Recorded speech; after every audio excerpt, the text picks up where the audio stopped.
From the CBS Broadcast Center in Los Angeles, this is CBS 2 News at 11 p.m. Tonight, a second tape emerges appearing to show the same teacher arrested yesterday hitting a different student months ago. A Maywood teacher caught on camera hitting a student was released today after spending last night behind bars. And tonight, students and parents are coming out in support of the teacher. CBS 2's Jeff Nguyen, he's live in Maywood with more. Good evening, Jeff. Good evening to you, Chris and Amy. And on Monday, when students walk back onto this campus, they will be met by extra security after a teacher was arrested for a classroom brawl that was caught on camera. Tonight, Marston Riley declined to be interviewed after posting bail. It comes after the music teacher was caught on camera striking a student in the face in the band room at Maywood Academy High School Friday afternoon. The two exchanged blows as students and an adult tried to pull them apart, while Riley is seen wailing on the kid. And now a new video has surfaced. A parent sent us this clip taken about a year ago. It shows what appears to be Riley in a fist fight with a different student. Tonight, some students reached out to us with their parents' permission to support their teacher, even though they did not witness the clash. He's a wonderful teacher. He's just here to help us learn how to play instruments, music. A GoFundMe account has been started to help with Riley's legal fees. The organizer says he's been attacked verbally or physically in the past, but some parents say that's no excuse. I think something needs to be done. That's way out of hand. Back to Friday's fight, witnesses say it happened when Riley told the student he was not wearing the proper school uniform. The recording clearly shows the 14-year-old unloading a racist tirade, which we cannot air because it's too offensive. The kid really messed up on doing that and calling him the N-word. The LA Unified School District says we take this matter seriously and do not condone violence or intolerance of any kind. Los Angeles Unified is cooperating with law enforcement in investigating this incident. And the student was treated for moderate injuries at a hospital before he was sent home. As for Mr. Riley, he is expected in court later this month. Live in Maywood, Jeff Nguyen, CBS 2 News. Yeah, a lot of people talking about this. Jeff, thank you. A longtime member of the Costa Mesa Fire Department was critically injured in an accident in Mission Viejo. Captain Mike Creza was hit by a van while riding his bike on Alicia Parkway. The driver was arrested on suspicion of DUI. A vigil in Beverly Hills tonight, 1 week after the synagogue mass shooting in Pittsburgh. And CBS 2's Adriana Weingold is live in Beverly Hills with more. Adriana? Well, that shooting may have been a week ago, but it's still very much in the forefront of people's minds here in Beverly Hills. And a small group gathered to hold a vigil and remember those lives lost. Hi.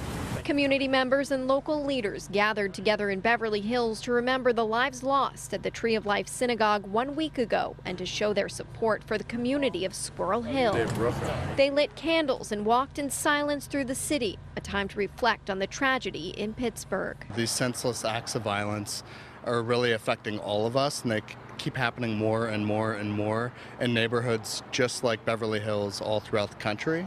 David All and Bradley Cook are the co-founders of Next Beverly Hills, a group of leaders hoping to make the city more accessible for the younger generation. They brought this group together tonight for a vigil and prayer, saying this could have been any one of them in Temple that day. For me, it hit really hard because I could place Pittsburgh, not only having been there, but also the individuals, all 11 that were killed, had their stories that reflected stories in other synagogues. The shooting in Squirrel Hill also hits close to home for Beverly Hills Mayor Julian Gold.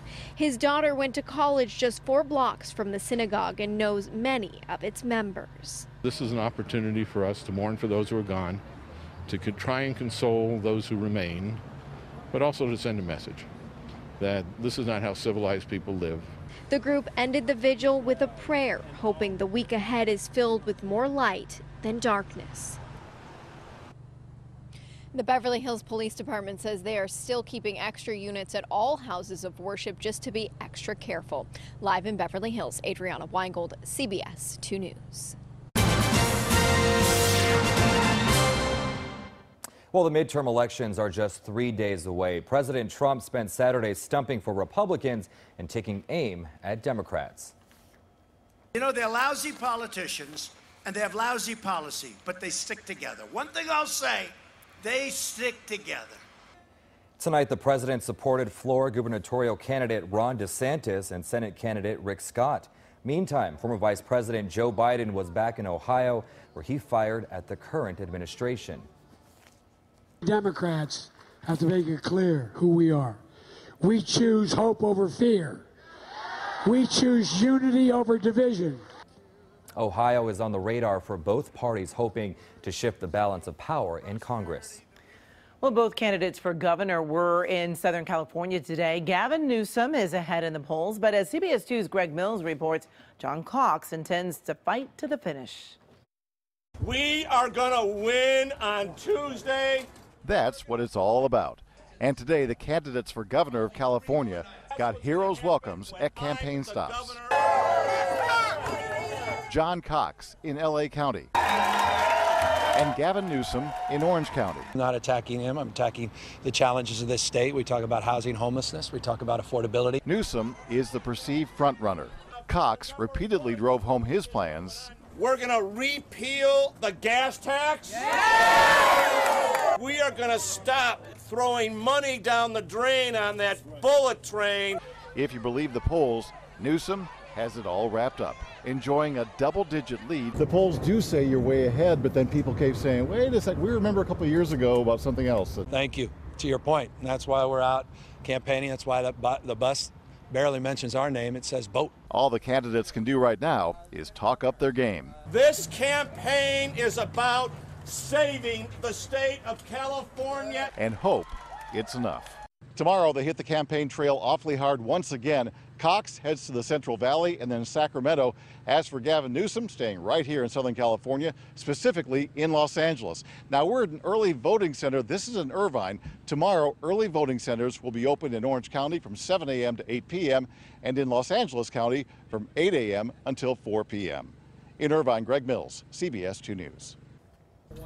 And county workers did a test run of the ballot counting machines today at the Registrar Recorder's office in Norwalk. Workers pretended they were bringing in ballots from different polling stations and inspected for any defects.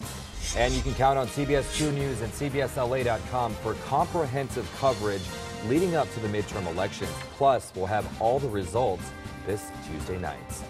You know, and tonight we turn back the clocks. Some love the time change, others hate it. The pros and cons coming up. Plus, rescued from flames, a woman speaks to the hero who saved her from a burning car. Also, dramatic video of a motorcyclist crashing into a police car. And what actor Alec Baldwin is saying about an alleged confrontation over a parking spot. Amber? And a live look outside where we have mostly clear skies. We had record heat today. Well, could we see more records being broken tomorrow? The answer coming up.